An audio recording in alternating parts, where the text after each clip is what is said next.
Breaking news from the stadium tonight as an anonymous fan foot the bill for 55,000 hot dogs, bringing that sweet tubed meat to everyone in attendance. Free dogs! Yeah! 55,000 hot dogs? What does that even cost? While the identity of this Frankfurter philanthropist remains anonymous, their all-beefy generosity will go down in history. The new Mega Millions. More to win means more to give. How you spend it is up to you. Yeah! For game odds and details, visit sceducationlottery.com.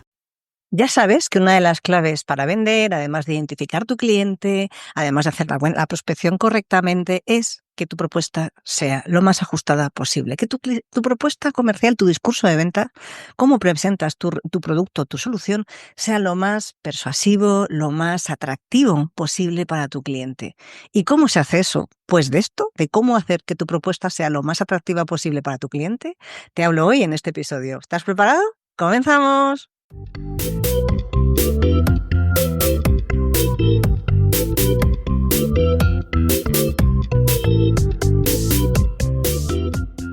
Te doy la bienvenida al podcast de las ventas. Mi nombre es Marta de Francisco y en este canal de comunicación vas a encontrar información sobre cómo vender más, cómo vender mejor, cómo vender sin miedo y cómo ser mejor persona y mejor profesional.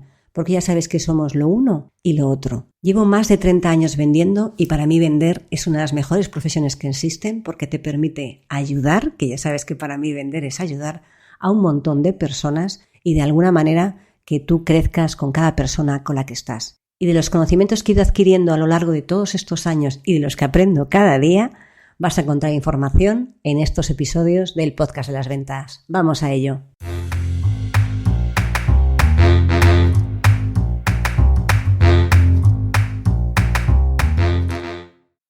Hola a todos y bienvenidos a un nuevo episodio del podcast de las ventas. Mi nombre es Marta de Francisco y ya sabes que aquí, en este canal de comunicación, vas a encontrar información que te ayuda a vender, a tener mejores resultados y a encontrar el equilibrio entre tu vida personal y profesional, desarrollando cada una de esas dos áreas tan importantes de la vida, como es el trabajo y como es la vida personal. Te contaré en la introducción que una de las partes más atractivas, la que transmite confianza, la que hace que tu cliente ve y compre, la que hace que al final acabes teniendo resultados, es que tu propuesta sea no solo atractiva, sino que esté alineada con las necesidades de tu cliente. ¿Y cómo se hace esto? ¿Cómo desarrollas una propuesta comercial que te ayude a vender? ¿No? Que al final podríamos desarrollar así. Mira, el título del podcast no sé cuál sea todavía, pero podría ser algo de ese estilo, ¿no? ¿Cómo hacer una propuesta comercial que te ayude a vender? Porque al final tu propuesta es la que va. No solo es el soporte documental, es lo que va a hacer que tu cliente conecte contigo, es lo que va a hacer que tu cliente sienta que están cubriéndose todas sus necesidades y todos sus problemas y toda su casuística.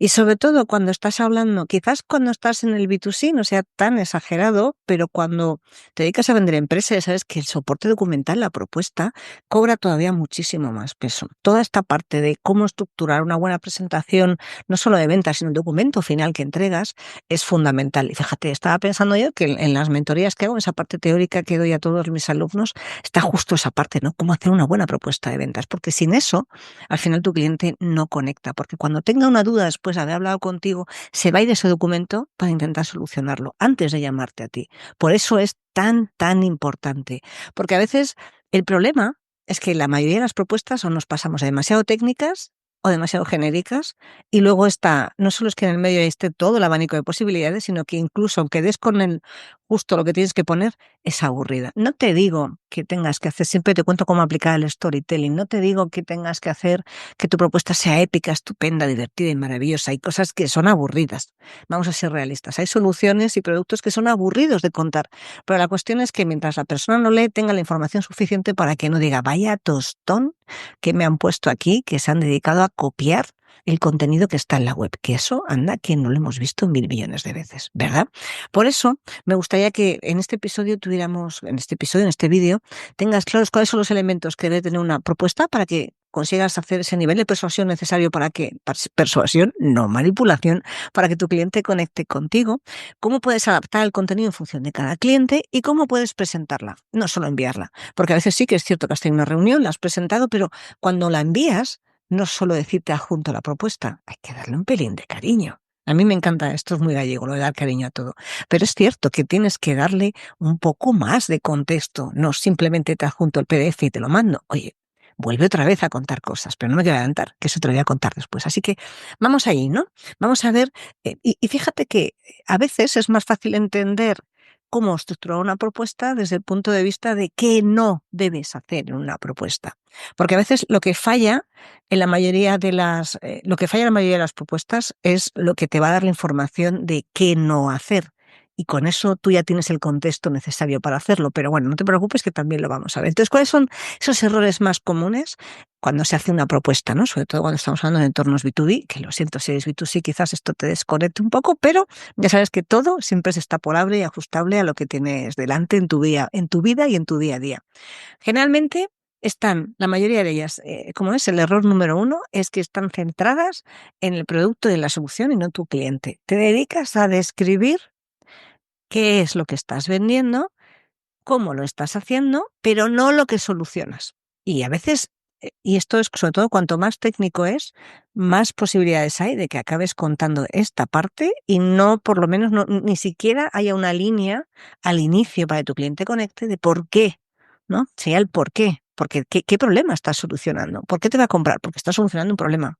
Por eso es tan importante, sí, hay que describir la solución, pero no se está diciendo exactamente qué es lo que estás arreglando, qué necesidad resuelves, qué problemas soluciones. Ese es el error número 1. El error número 2 es no explicar por qué es necesario ahora.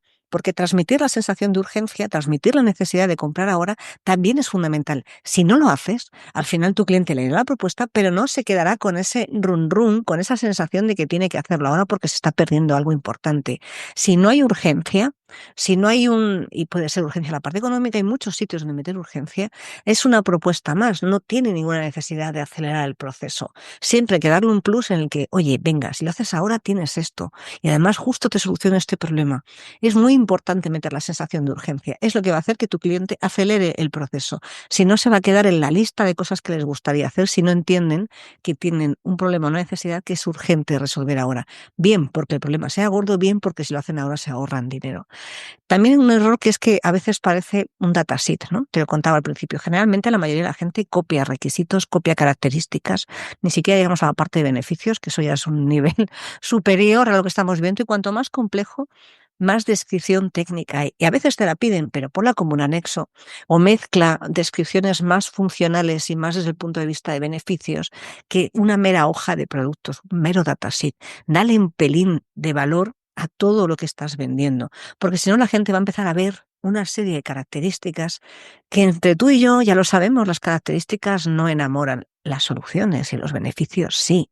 Si eres capaz de aunar características con beneficios, perfecto. A veces no es tan sencillo, porque no lo sé, estoy pensando cuando compras una máquina, no siempre es sencillo encontrarlo, pero hay que darle una vuelta, porque si no al final el cliente no va a ver el valor, si no ve el valor, no compra. La propuesta no avanza porque es que total no hay nada que le anime a avanzar, ¿no? ¿Por qué lo va a comprar ahora? ¿Por qué? ¿Qué es lo que le va a hacer que compre justo ahora y no dentro de un mes? Y porque además estás perdiendo el control del proceso al no ser capaz de redirigir. Tú imagínate que esto es como si tu propuesta, vale que es escrito, vale que es un documento formal, pero tiene que estar encaminado como si estuvieses haciendo una presentación, a que al final el resultado sea que te acaben comprando. Y tú no te vas a dedicar a dar datos técnicos detallados en una presentación en la que estés hablando. Vas a contar cómo eso lo soluciona un problema. Pues en el documento que entregas tienes que hacer exactamente igual. Así que fíjate que con estos 3 errores tan comunes, esta primera parte que quería contarte, ya te estoy diciendo no sé si de manera muy sencilla o de manera clara, qué no puedes hacer. Y cuando ya sabes que no puedes ni detallar mucho el producto, ni no contar por qué problema resuelve, ni por qué tiene que hacerlo ahora, y qué es lo que se llevan arreglándolo, el qué, cómo, cuándo, ¿no?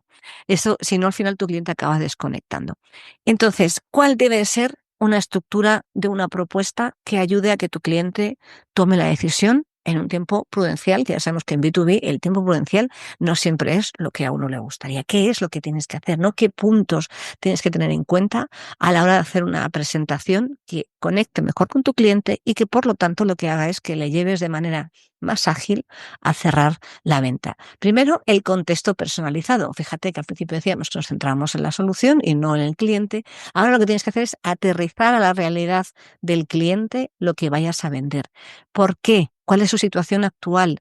Y si describes su situación actual, puedes hacer esa parte que contaba antes de storytelling, ¿no? Si tú describes ahora, puedes hacer ese viaje a cómo va a estar después y eres capaz de mostrar la transformación. Pero eso ya veremos después cómo se articula o a veces no se puede ni articular porque no es tan evidente. Pero si tú no describes la situación actual, el cliente no se va a sentir identificado. Fíjate, no hace falta ni que cuentes una historia. Tienes que hacer que tu cliente conecte con la propuesta y solo va a conectar con la propuesta cuando la lea y diga, caray, esto es lo que me pasa a mí. Y en ese momento es cuando va a decir, espera, voy a seguir leyendo porque me está interesando. Fíjate, que a veces esta parte tan obvia es la que, como ya sabe qué problema tiene, no se lo voy a contar, pero es que a lo mejor esa propuesta la ve gente que no está tan metida en el día a día del problema. Por eso tienes que entender que quizás esa propuesta la vea más personas de las que tú estás hablando. Y describir la situación actual va a ayudar a poner el contexto de por qué es necesario comprarlo. Después tienes que ver esa parte de objetivos compartidos, ¿no? ¿Qué es lo que quiere lograr el cliente con la solución? ¿Qué es? ¿Tiene la situación actual? Vale, ¿y qué va a lograr cuando implante la solución, servicio, producto, lo que sea? ¿Cuál es el objetivo final? ¿Reducir riesgo? ¿Reducir complejidad? ¿Aumentar beneficios? ¿Qué es? ¿Qué es? ¿Ganar en calidad de vida? ¿Qué es el objetivo final del comprarlo? Porque entonces ya esta es mi situación actual y esto es lo que quiero lograr. Y cuando eres capaz de definir qué le pasa ahora y definir claramente, y esto le tiene que ayudar a tu cliente para que estén alineados los objetivos de qué es lo que va a lograr, vas a describir la tercera parte de una buena propuesta, que es exactamente cómo tú le ayudas. Fíjate, le describes la solución, le describes qué le gustaría y luego le describes cómo lo vas a lograr.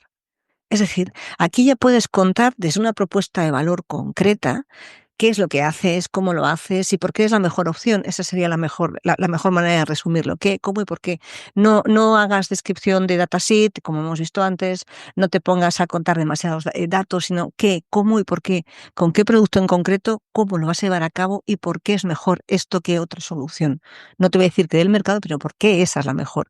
Pues porque reduce el impacto, porque los estudios del mercado, porque no sé cuántos clientes lo han tenido. Ahí es donde tienes que darle más peso a la solución de valor concreto que tú estás aportando. Y por supuesto tienes que poner la parte de impacto estimado, el ROI, cuánto se van a ahorrar, cuáles son las mejoras que van a tener. El apartado de mejoras, a mí me parece que debería de estar en todas las propuestas y es algo que no se suele hacer. Y a veces las mejoras son, bueno, pues mira, el otro día he mandado un correo a la gente que está en la newsletter que te animo a que te suscribas porque cada día hay un dato adicional en lo que hablaba de que el ROI, ¿no? El retorno a la inversión, no solo es un dato económico, también es un dato emocional. Y a veces la parte de emoción, bueno, no es que sea la que ayuda a tomar la decisión, pero sí que es un empuje fundamental y es quizás el que dé el empujón definitivo. Hay mejoras que son cuantitativas y otras que son cualitativas.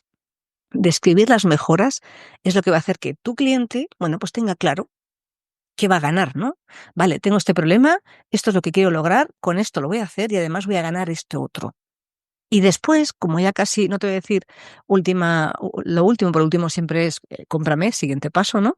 Pero sí que lo que tienes que tener en cuenta es cómo lo vas a llevar a cabo, cuáles son los plazos, cuál es el plan de implantación, el plan de implementación, cómo se va a ejecutar ese producto, ese servicio, las entregas, si hay fases, si no se fasea. Tienes que contar todo ahí para que tu cliente sepa en todo momento qué implica, cómo se tiene que hacer y que también de su parte sea capaz de entender que va a requerir o no de sus recursos, pues ya no solo económicos, sino también técnicos o disposición de personas para poder llevarlo a cabo. Si tú no pones un plan de implantación, oye, si dices es que esto se hace en una semana, pues quizás sea más sencillo, pero si pones que es un plan, un proyecto más largo que va a requerir más tiempo, tienes que decir cuáles son las fases, en qué punto están y es estimado porque estás en modo propuesta. Por supuesto que una vez que se ejecute, ya presentarás un project plan detallado, de acuerdo con ellos y con fechas mucho más concretas, pero aquí por lo menos tienes que ser capaz de hacer una estimación. Y la última parte de la propuesta siempre es el call to action, la llamada a la acción. ¿Qué es? ¿Qué tiene que hacer tu cliente ahora? ¿Cómo tiene que hacerte el pedido? ¿Cómo tiene que contactar? tiene que darle un botón y de repente acepta la propuesta, tiene que mandarte un fax, tiene que mandarte un correo electrónico, tiene que firmarlo, ¿cómo es? ¿Qué tiene que hacer, no?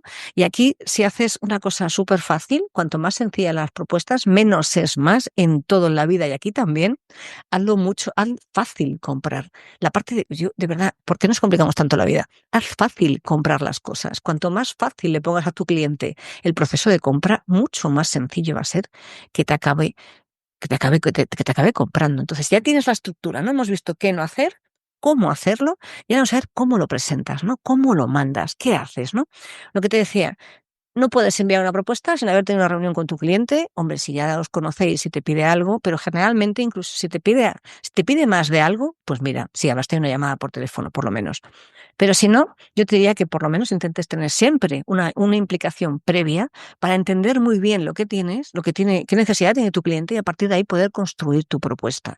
Y desde luego no mandar la oferta así como así, ¿no? Primero tienes que tener eso, me da igual, llamada, videollamada, reunión en la que presentas la propuesta. Si es, ya te digo, más de lo mismo, pues oye, habrás tenido una llamada previa por teléfono, habrás hecho 4 cosas y ya está. Pero si es una primera vez ya con un cliente nuevo es obvio, pero aunque sea un cliente actual es algo diferente, ten una reunión en la que se lo cuentas, que le expliques por qué esa solución, que te cuente bien el problema, que puedas entender bien qué es lo que necesitas realmente. A partir de ahí que puedas justificar por qué la solución que le propones y cómo se la estás proponiendo es la mejor opción para tu cliente. Y además, ahí puedes hacer en esa reunión reforzar la parte de personalización, porque te va a dar feedback y con el feedback y con la información que te dé tu cliente vas a poder hacer la propuesta. Después te recomiendo que a la hora de presentarla, por favor, utilices un lenguaje sencillo. Si das con un cliente muy técnico, pues bueno, está muy bien que pongas algunos datos técnicos, pero después intenta explicarlos, porque quizás quien lea esa propuesta en un principio sea esa persona técnica, pero después pasará por muchas manos. Y si llega la persona de compras, no tiene ni idea de lo que está comprando, pues a lo mejor no le ve la prioridad. Si está explicado de manera sencilla, es mucho más fácil que entienda que con lo que va a comprar, qué es lo que va a ganar. Utilizar, de verdad, la simplicidad y el lenguaje directo, sin que sea, ya sabes, ¿no? Con filtro, pero directo, sin que sea demasiado exagerado, te va a ayudar a vender muchísimo, muchísimo más. Y luego puedes ofrecer opciones cuando veas que realmente merece la pena, aunque yo te diría que las opciones generalmente es solo cuando tengan, por ejemplo, pues a 1 o 3 años, no sé, en la nube o on-prem, para que puedas hacer distintas opciones, pero no te vayas a 400. 1, 2, 3 ya es mucho, pero bueno. 1 o 2 opciones es algo que puedes meter ahí si tu cliente, bueno, pues a lo mejor a 3 años, a lo mejor te interesa porque ve que se puede ahorrar, pero también le pones la de 1, pues hay un problema presupuestario que lo pueda tener en cuenta. Y después puedes reforzar esa capacidad de decisión con referencias de empresas que hayan comprado lo mismo o similar, que puedas también, oye, decir qué va a ganar, volver a recordar otra vez las mejoras. Y a partir de ahí, lo que vas haciendo es, con todo esto que estás contando, si se lo vas a mandar después por correo, de todo esto que te acabo de decir, haces un mini resumen y se lo pones en el texto del correo. Mini resumen, no la propuesta, y se lo cuentas en el texto del correo. De manera que en vez de decir, hola, Juan, te adjunto la propuesta que hemos estado comentando en la reunión de ayer, un saludo Marta, que esto es como muy corto, le digas, hola Juan, tal y como comentamos en la reunión de ayer, te adjunto la propuesta en la que te ayudamos a mejorar tu problema con esto, y con una duración te he puesto tantas opciones y con esto ya me cuentas porque ten en cuenta que el precio que vence dentro de X días. Te llamo la semana que viene si quieres y lo comentamos. Un saludo, Marta. Perfecto, ¿te has fijado? Mini resumen de la propuesta, he hecho una llamada a la acción y le he dicho cuál es el siguiente paso, porque tú tienes que salir de una reunión con el siguiente paso, tienes que salir de un envío, una propuesta con el siguiente paso, siempre tienes que estar pensando en cuál es el siguiente paso, es la única manera de avanzar en el proceso de cierre. Y con esto espero que seas capaz y que me haya explicado lo suficientemente bien para que tus propuestas mejoren, sean más persuasivas, no sea un PDF sin más, un PowerPoint sin más, sino que tengan mucho más contenido, pero no en cantidad, sino en calidad enfocada a que tu cliente acabe tomando la decisión que mejor le compensa, que es comprarte a ti más que probablemente. Recuerda personalizar, tener una estructura clara, tener claro cuál es el siguiente paso, no dejes nada al azar, haz un buen seguimiento, apúntate todas las cosas que tengas que apuntarte para poder hacer un buen seguimiento y a partir de ahí, bueno, pues ya sabes cuál es la siguiente opción, ¿no? revisar tu propuesta de ventas para ver si estás cometiendo los errores habituales. Y sí, te va a dar un poco más de aburrimiento, un poco más de rollo poder ajustarlo, porque todo el mundo tiende a reutilizar ofertas, pero si eres capaz de ajustarlas siempre a tu cliente, y esta es la parte más importante, porque si no tu cliente no conecta, va a ser mucho más sencillo que tu cliente acabe, conectando con esa solución, conectando a donde quiere llegar, entendiendo qué es lo mejor que tiene que hacer y además sabiendo que si lo hace ahora va a ganar en un tiempo más corto, pues tranquilidad, dinero, o va a dejar de tener problemas del tipo que sea que están haciendo ahí. Nada más por hoy. Te recuerdo que quieres cada día, si quieres, puedes tener un consejo diario de ventas en tu correo electrónico. Te deja en las notas del podcast el acceso a la newsletter, que es muy fácil, eticacomercial.com/newsletter. Ahí te apuntas, es gratis, y a partir de ahí cada día recibirás una idea, un consejo y formarás parte de la comunidad de Ética Comercial. Nada más por hoy. Nos vemos y nos escuchamos en el siguiente episodio. Hasta la próxima. Un besito. Chao, chao, chao.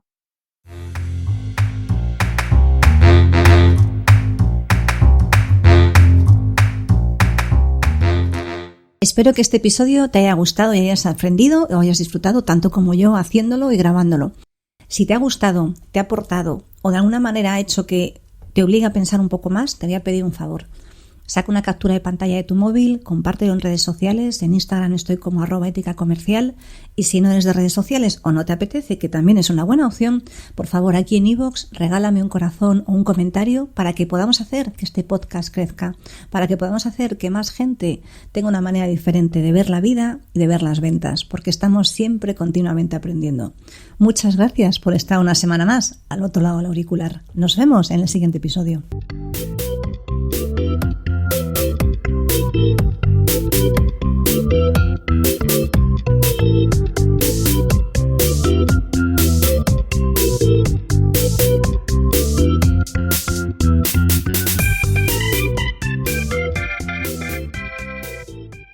One lottery ticket makes a big difference for our state students. And when I say big, I mean bigger than jackpot big. Since 2002, South Carolina students have benefited from more than $6 billion in lottery-funded scholarships and grants, including the Life, Hope, and Palmetto Fellow Scholarships. With every lottery play, you're supporting our students, and that adds up in a big way. That's why education is our middle name. Learn more at sceducationlottery.com/betteryou.